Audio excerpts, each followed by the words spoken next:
Muchas gracias por estar de nuevo con Polos Opuestos. El mundo viene cambiando en una forma demasiado veloz. El tema de Irak, la tumbada de las Torres Gemelas, que fue como el golpe que el fanatismo islámico le dio al capitalismo, la llegada del presidente Trump, muestran unos signos de cambio muy, muy profundos. Y uno se preguntaba si el capitalismo sobrevivía o si también el capitalismo estaba colapsando, el libre comercio, los liberales lo siguen defendiendo. De todas maneras, estamos viviendo unas realidades que tienen muy asustada a la gente, muy polarizados a los Estados Unidos y prácticamente al mundo. Ya no hay tanto antiamericanismo como anti-Trump o a favor de Trump, porque son muchas las personas que dicen que sencillamente él habla las cosas claras y los otros las disfrazan. Para tratar estos temas hemos invitado a dos personas muy importantes. Salomón Karmanovich, que es un economista, profesor, columnista, una persona muy, muy seria en materia económica y que tiene sus análisis políticos también, a mi juicio, muy importantes. Y a un invitado permanente que traemos, que es Aurelio Suárez, también economista, columnista, también trabaja en Blue. Y yo quería preguntarles de una vez de entrada, ¿la globalización fracasó? ¿Está en riesgo? Con la llegada de Trump viene un cambio profundo con el proteccionismo y el libre comercio. ¿Qué opinas, Salomón? Pues yo creo, yo lo llamé el ocaso de la globalización, que se empezó a debilitar y se, digamos, estaba, el primer golpe fue el del Brexit, pues que socavó la Comunidad Europea. La Comunidad Europea fue construida sobre las ruinas de la Segunda Guerra Mundial, con base en una política de Estados Unidos de reconstruir los países que habían sido derrotados en la guerra, Alemania y Japón. Y se montó, pues, digamos, un sistema político y un sistema económico que permitió un gran progreso, sobre todo de Europa, pero a la cabeza del cual estaba Estados Unidos, un gran progreso de Japón, un gran progreso del Asia. Entonces, por ejemplo, Keynes fue el arquitecto de la estructura financiera que fue el Fondo Monetario, el Banco Mundial y la Organización Mundial del Comercio. Entonces, esas tres instituciones, digamos, organizaron el comercio mundial, le dieron cierta estabilidad a las tasas de cambio para que no hubiera depredaciones entre países por el comercio y, digamos, dentro de ese margen, eso permitió, pues, el desarrollo de China. Primero era muy hostil, pero, digamos, con el libre comercio que le convino tanto a la China, China se vino y es el gran defensor de la globalización hoy en día. Entonces, digamos, fue un mundo que permitió, pues, un gran avance económico de Europa, de Estados Unidos también, por lo menos hasta los años 80 hubo un aumento sistemático de los ingresos de la clase media, todo el mundo estaba contento, los sindicatos fuertes y los salarios al alza. Y eso se fue acabando en los 80 con pues, lo que los compañeros de Aurelio llaman el neoliberalismo, que empezó como a socavar, digamos, las bases de la igualdad en el modelo económico norteamericano. Aurelio, Salomón habla del ocaso del capitalismo.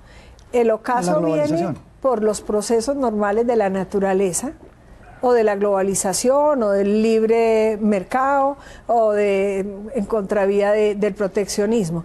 Es un ocaso porque fracasó, porque colapsó como colapsó el comunismo, porque no dio los resultados sociales y de bienestar que se esperaban, o simplemente el ocaso viene por decisiones inadecuadas frente al modelo, digamos, de globalización y de libre comercio.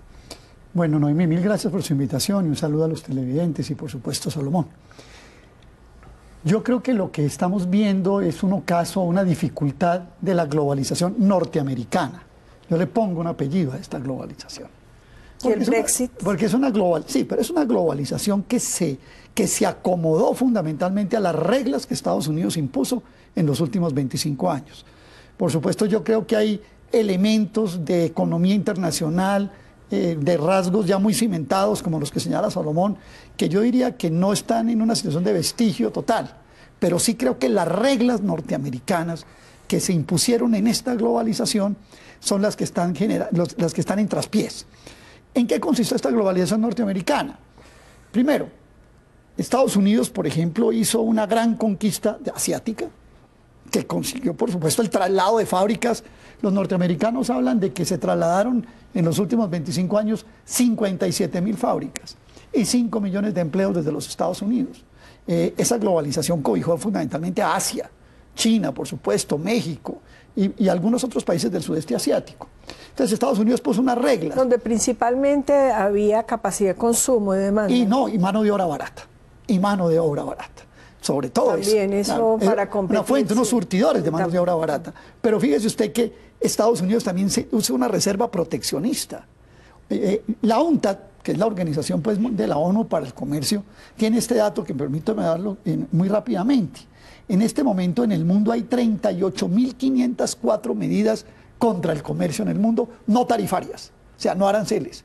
Estados Unidos tiene impuestas 6.000. O sea, el proteccionismo invisible. Es un proteccionismo invisible el de Estados Unidos, pero le impone el libre comercio a los demás. O sea, que lo que yo digo es que ese interés general por la internacionalización de la economía, por la interacción, por el intercambio, sufrió desde 1989 o algo así, desde la caída del muro de Berlín, y en eso coincide un poco con lo que dice Salomón, un trastorno, que fue la imposición de las reglas norteamericanas que terminaron haciendo hasta implosión en los propios Estados Unidos. Lo que resulta absurdo es que en la globalización, pues uno hace acuerdos de libre comercio y acepta o no acepta las reglas, porque echarle a los Estados Unidos la culpa de imponer unas reglas, pues uno, y yo he estado pues en el cuarto del lado y negociando muchísimas veces, y uno acepta o no acepta. Los Estados Unidos, como todos los países, tiene sus propios intereses y obviamente la solidaridad internacional, pero los intereses propios siempre han estado vigentes. Yo creo que podemos hablar entonces que el capitalismo salvaje, llamado así un poco por el pontífice católico, bueno, el anterior, no le quitamos al anterior la responsabilidad de calificativo. Esta fue más fuerte, ¿no? Todavía fue, y sigue siendo más fuerte. Pero yo pregunto, ¿fracasó la globalización o se aplicó mal la globalización y se negociaron mal los tratados? Y les pregunto, con la llegada del presidente Trump, ¿para dónde va, digamos, el modelo internacional? Porque Estados Unidos influyó. Usted dice que va a ser un fenómeno proteccionista exclusivamente de los Estados Unidos, que obviamente va a beneficiar muchísimo a China, también a la India, a muchos países, porque no es malo para todos. Pero ¿para dónde vamos, Salmón? Pues yo creo que, hablé del ocaso porque va a haber un debilitamiento, yo no creo que se vaya a acabar. O sea, hay demasiados intereses, sobre todo de las grandes corporaciones europeas y norteamericanas, en mantener pues esta división internacional del trabajo que los beneficia. Pues a las empresas ha sido muy beneficioso, ha sido muy productivo esta división internacional del trabajo. A los que no les ha convenido del todo, pues fue a los trabajadores norteamericanos de lo que se llama el corredor del óxido, que es Detroit y Illinois, donde digamos, las fábricas de carros se acabaron o digamos, disminuyeron su producción. Ellos vieron que se fue para México. México tiene un superávit, pues se ha beneficiado del comercio con Estados Unidos, pero tampoco tanto porque, digamos, son cadenas de valor las que están integradas entre los dos países. Entonces, digamos, eso yo veo muy difícil. Las grandes corporaciones yo veo muy difícil que Trump pueda destruir esa estructura productiva que ha sido tan beneficiosa para las empresas norteamericanas. Ahora, no es solamente un problema de salarios bajos en China, por ejemplo. Apple no. Que ya no es tanto. Sí. Ya no son tantos. Digamos, más importante para firmas tecnológicas como Apple es la capacidad de los chinos de movilizar 1 millón de trabajadores y 50.000 proveedores distintos que hacen posible que se puedan fabricar 8 o 10 millones de teléfonos en un periodo muy corto de 2 meses. Eso no se puede hacer en ningún otro país. Eso no se puede hacer. En Estados Unidos trastocaría totalmente la economía de Estados Unidos. No podría conseguir ni los ingenieros, ni los proveedores, y menos que pueda mover 1 millón de trabajadores a unos dormitorios a que trabajen como ratas. Fíjese usted, Noemí, que sí, yo coincido con el análisis que hace Salomón en el sentido de que se trata de una globalización norteamericana corporativa. Pues, si le pongo el segundo apellido, vamos poniéndole apellido. Bueno, y de Europa. De las grandes corporaciones, y de Europa también. Y China, que empieza a tener muchísimas. Ojo con este punto, que me parece importante. Precisamente, hoy leí un informe en el que se dice que en el campo de computadores y aparatos electrónicos, Estados Unidos perdió 987.000 empleos. Pero aquí hay un fenómeno que es muy importante para reforzar lo corporativo. Si ustedes miran, Estados Unidos viene trayendo un déficit comercial casi que estructural, ¿cierto? Pero buena parte de ese déficit, que era por petróleo y se ha venido disminuyendo porque Estados Unidos viene aumentando en producción petrolera, es lo que llaman comercio intrafirma. Es decir, las firmas norteamericanas que se van a producir partes o bienes de consumo final a mercados como China, a economías como China, y después las importan para sus propias economías.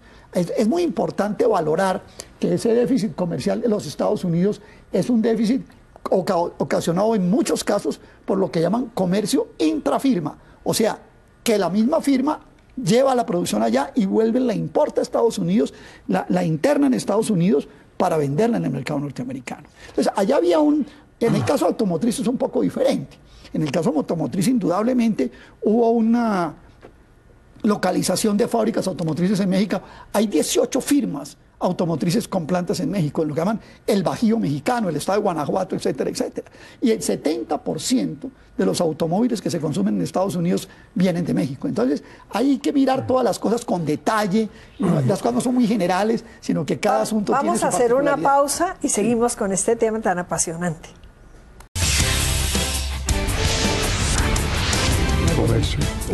No, era sin China, pero... Estábamos compitiendo, como bien lo dijo Aurelio, con salarios bajos, pero el tema del cambio de era, de época, es que el mundo industrial está siendo totalmente reemplazado por el mundo digital, por el mundo tecnológico. Y entonces las empresas sin amplísima tecnología pocas posibilidades tienen. Uno coge, por ejemplo, empresas de transporte como Uber, esa es una empresa tecnológica. Airbnb, que son, digamos, las que más han sobresalido, cualquiera de todas las otras digitales. Entonces, ¿qué va a pasar con todos estos temas donde la robotización venía aplazándose, pero ya definitivamente llegó y va a desplazar muchísimo la mano de obra? Y esta actitud del presidente Trump respecto del Tratado de Libre Comercio con el Pacífico, respecto del tema de la migración, ¿para dónde va? Porque el presidente Correa, por ejemplo, dice, no, eso nos va a convenir, casi que aparece defendiendo a Trump. ¿En qué piensa? El efecto Trump en el mundo, ¿cuál va a ser? Y para Colombia, ¿cuál va a ser? De las medidas como apuntan. Pues con Colombia tiene un superávit de 5.000 millones. Es de los pocos tratados de libre comercio donde Estados Unidos sale ganancioso. Pero realmente eso no es del todo cierto. O sea, un intercambio donde un país sea deficitario y el otro superavitario puede significar que ambos estén beneficiándose de precios más bajos de los productos que se están intercambiando. O sea que nosotros podemos estar consumiendo más harina de trigo y de maíz a precios más bajos que la producción doméstica. Entonces, digamos, es un beneficio que hay que contabilizar eventualmente. O sea que, digamos, es una contabilidad muy burda y muy abusiva y muy mentirosa la que está haciendo Trump.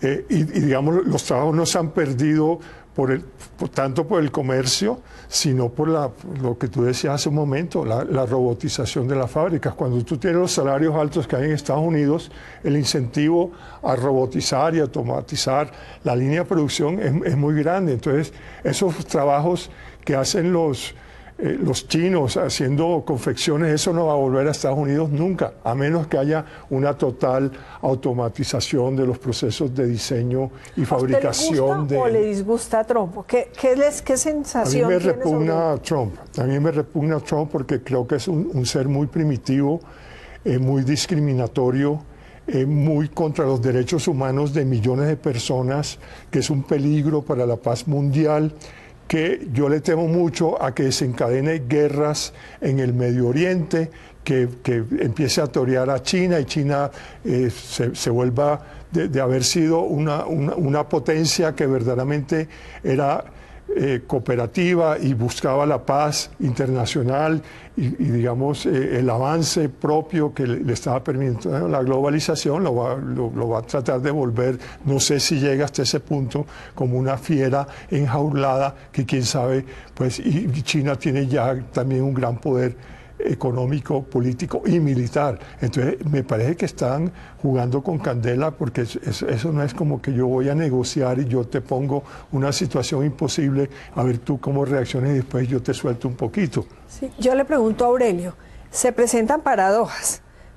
Claramente la relación Putin-Trump es importante y lo hemos visto en consecuencias de sus primeras medidas.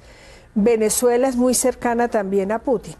Países, por ejemplo, como Venezuela y como Rusia, el efecto Trump, ¿cuál va a ser? Bueno, Noemí, porque la terminación del Tratado de Libre Comercio con el Pacífico cambia la geopolítica, claro. No cambia solamente el comercio. Sí, pero es que yo entiendo la relación, pues es una medio especulación que uno puede hacer, porque pues por supuesto no tenemos todos los elementos de juicio que uno quisiera tener para poder hacer un análisis cierto. Pero uno puede decir que, yo lo veo así, yo creo que el acercamiento con Putin tiene que ver con algo que se llamaba Salomón, y es tratar de aislar a China. O sea, es acercarse con Putin, que venía desarrollando una relación más cercana con China, a ver cómo lo neutralizan por lo menos en esa acción, que a mi modo de ver, yo creo que si hay una lectura clara en lo de Trump, es una lectura claramente definida alrededor de, voy a decirlo de alguna manera, ajustarle cuentas a China. Pero eso tiene una explicación, a mi modo de ver, más profunda.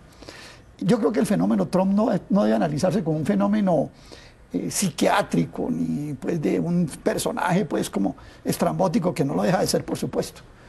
Yo creo que esto tiene que ver con la crisis económica mundial.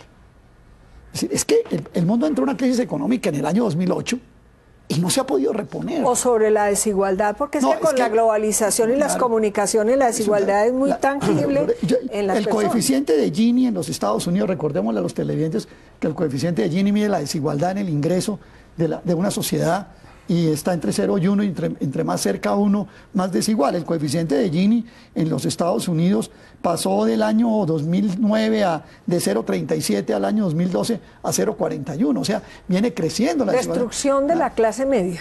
Claro, entonces aquí también hay una respuesta a una crisis, o sea, Trump no aparece como un fenómeno mediático solamente, está representando una crisis que incluso, no solamente a la clase media, a los blue collar, a esos trabajadores de cuello azul norteamericano de la vieja manufactura, sino que también aparece como una crisis de los grandes grupos financieros. O sea, ¿usted cree que simplemente la eterna discusión de si un hombre lidera la historia y cambia el curso de la historia, o es un producto si es un producto, claro, de, como bien lo decía, ¿usted cree que Trump representa y significa una crisis? Un producto de buscar solución a crisis de grupos económicos norteamericanos. ¿Va a ser positivo el efecto Trump? Pues lo que pasa es que cuando esas crisis se tratan de resolver, déjeme terminar, cuando esas crisis se tratan de resolver, pues esas crisis se resuelven ¿qué? A favor de unos y en perjuicio de otros.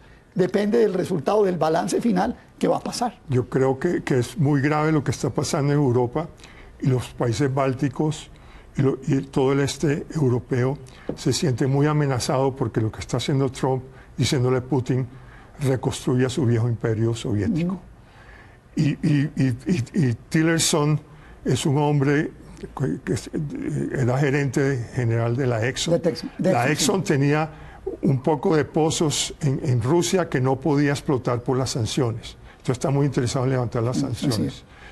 Tillerson tiene muchas inversiones, está haciendo inversiones recientemente en Venezuela. Entonces, no es de sorprender que Maduro haya visto la llegada de Trump con buenos ojos. Bueno, además que tiene, pues, digamos, su tendencia autoritaria que comparte. Y el tema de la OTAN, que es complejísimo. Entonces, el tema de la OTAN es complejo porque le están dando alas a Putin para que no solamente se tome Ucrania, sino también Estonia, Letonia y Lituania, y de ahí Polonia y Hungría. Bueno. Y Bulgaria. Y... No, pero yo creo que... Usted no me contestó lo de Venezuela que le pregunté. No, pero yo no puedo decir que pueda Venezuela sentirse satisfecho con lo de Trump. Yo no creo, pero a pesar de que hay unos nexos en el mundo petrolero muy importantes, como lo que señala el profesor Kalmanovich, sin embargo, uno pensaría que, de verdad, a mí la ficha Maduro no me encaja en ese rompecabezas, no me encaja, puede que me equivoque. Voy a hacer una pausa porque tenemos que analizar la ficha Colombia con su proceso de paz, sus problemas de narcotráfico creciendo, pues el espacio de cultivos y el narcotráfico, nuestra economía que desafortunadamente parece que las calificadoras de riesgo nos van a bajar la calificación, que sería muy grave después de una reforma tributaria. Y entonces ustedes me analizan un poco el efecto Trump en América Latina, pero principalmente en Venezuela y nuestro país. Sí, la China, que es tan poderosa como lo señalaba ahora Salomón, la segunda potencia del mundo, lejos hoy de Estados Unidos, pero con unas ventajas, si le dejan el mercado asiático y otros libre, pues muy grandes, pues están de fiesta, yo creo. Porque miedo, a pesar de la capacidad militar, primera potencia de Estados Unidos, tecnológica también la primera potencia de Estados Unidos, pero China tiene mucha gente y mucho poder, mucha economía. Pero aquí el vecindario que nos importa tanto, el efecto Trump en Colombia, con las circunstancias tan difíciles que estamos viviendo en materia de cultivo de narcóticos y pues el agravamiento en este lado, y el tema del proceso de paz que requiere el apoyo de los Estados Unidos. ¿Qué va a pasar con Trump y Colombia? ¿Y qué va a pasar con Trump y Venezuela? Bueno, yo creo que primero que todo el proceso de paz ya está culminado en lo fundamental. Creo que Trump es muy afín, pues, al centro democrático y tiene ahí conexiones muy importantes. Yo creo que no le va a girar plata para el Plan Colombia para la paz, no se va a hacer. No va a dar 450 millones el Paz Colombia, lo que se llama, que prometió Obama, eso no lo van a dar. Y entonces, con el narcotráfico, ellos ven el problema centrado en México, no tanto nosotros como productores, pues que es la cadena, digamos, es una parte débil de la cadena. Pero sí veo como que pueden ayudar a que tengamos un gobierno de extrema derecha a partir del 2018. O sea, es una correlación de fuerzas que cambia a favor de la extrema derecha colombiana. Fue muy hábil el presidente Santos nombrando de vicepresidente al general Naranjo, que le da confianza a republicanos y a demócratas en la lucha contra el narcotráfico, que es un tema donde pues hemos perdido la asignatura. ¿Usted cómo lo ve? Bueno, yo referí un poco al tema económico. Salomón mencionaba el tema de los tratados de libre comercio. Yo quiero darle un dato sobre las importaciones, y no el dato brusco, sino el dato un poco más fino de las importaciones de Colombia, de Estados Unidos en el periodo, por lo menos de los últimos, hasta el 2012 y digamos desde los 2000. Es un estudio que hizo incluso Banco República. Dice que las importaciones en Colombia, y la mayoría de ellas provenientes de los Estados Unidos, han crecido 3 veces en ese periodo. Pero los precios de las mercancías que traemos no han alcanzado, han disminuido en cuanto al precio unitario. Entonces, a pesar de eso, eso sigue siendo resultado beneficioso para Estados Unidos, porque para ellos realmente estos tratados son quemar excedentes, incluso a precios de realización. No son importantes, son insignificantes. Pero usted sale de inventario, sale de excedentes. Pues, para el sector agrícola claro, es importante. Pues, Claro. Colombia es el... Sí, pero México es el gran proveedor en materia agrícola de los Estados Unidos. No, al contrario, al contrario. Oh, es proveedor en una y es importador en otra. En verduras. Dejó de producir maíz. Sí, claro. No, cereales. Es proveedor, sí, cereales, pero y la tortilla es con maíz norteamericano. Pero las hortalizas, en granos, en hortalizas total. Toda esa parte de Bajo California que va a Estados Unidos. La lechuguita, el tomate, las verduras, todas son mexicanas. Yo sé, pero el grueso de cereales no. Cereales es importador, claro. Entonces, pero yo creo que Estados Unidos, la eliminación de esos excedentes, Estados Unidos tiene que exportar al año 120 millones de toneladas de excedentes de productos agropecuarios. O sea que eso está bien, digamos, en ese sentido. Ahora, en el tema político, es muy probable que tenga un reforzamiento de estos sectores, digamos, que se dice son amigos de ellos. Yo no sé qué tan amigos son, si es que los de aquí dicen que son más amigos de lo que son. Bueno, los gringos no tienen amigos, digamos, además, y menos Trump, tienen intereses. Entonces yo no sé si al final de cuentas serán tan amigos como dicen o no. Todos los países. Pero yo puede confundirlos con mexicanos. Pero yo también estoy viendo un fenómeno, voy a decirlo de una palabra que se está usando ahora, no la uso mucho, pero como se está usando, también estoy viendo un fenómeno de emberracados en Colombia. Y de pronto los emberracados en Colombia no son ni el uribismo ni el santismo, sino aparecen fuerzas intermedias. Entonces, no creo que tampoco sea tan directo eso. Y la decisión que se tomó con los migrantes de los 7 países señalados por Trump, sí. Yo sí creo que nos tenemos que solidarizar, porque es que generalizar terrorismo y el muro mexicano y un poco la destrucción de un tratado sin acuerdo bilateral. Yo sí creo que en América Latina, pues asumir lo del Papa Francisco, que usted creo que lo ha asimilado de una forma muy impresionante, y es esperar a ver el efecto Trump, que apenas se asoma, pero sí hay que medidas que yo les pregunto a ustedes, que yo creo que hay que rechazar. Pensar que son terroristas todos los migrantes que vienen de las 7 naciones, no, exageración no, es demasiado triste, es un exabrupto, una vergüenza. Es un exabrupto. Pero mire, en el tema del narcotráfico, si ustedes leen con detalle los acuerdos de paz, el primero que falló, pues que tuvo el voto negativo, y el segundo, ninguno de los 2 acuerdos prohíbe la aspersión aérea con glifosato, que es como el punto de oro, digamos, de la lucha contra el narcotráfico en los Estados Unidos. Luego, yo no encuentro una contradicción entre esa política de aspersión aérea con glifosato y los acuerdos lo permiten. Los acuerdos dicen, priorizaremos la erradicación manual, pero nunca el Estado renunciará a la aspersión aérea con glifosato. Entonces, pues no sé hasta dónde... Cuando fracase la otra, que se necesita tiempo. No, es que lo dice así. Casi incluso en el acuerdo, si ustedes lo leen textualmente, las FARC dicen que dejan constancia que de todas maneras ellos prefieren el manual. O sea que esa es una constancia que queda ante un hecho explícito, implícito en el primero y explícito en el segundo, de aspersión aérea con glifosato. Pero bueno, esperemos a ver cómo se desenvuelven estos capítulos, y estos son apenas como puntadas que puede dar uno por señales, ¿no? Nos toca terminar, apenas tenemos señales, comienzos, ojalá que no cumpla muchas de las promesas que hizo el presidente Trump, y ojalá que le vaya bien, porque nos iría bien a todos. Muchas gracias. Muchas gracias. Gracias.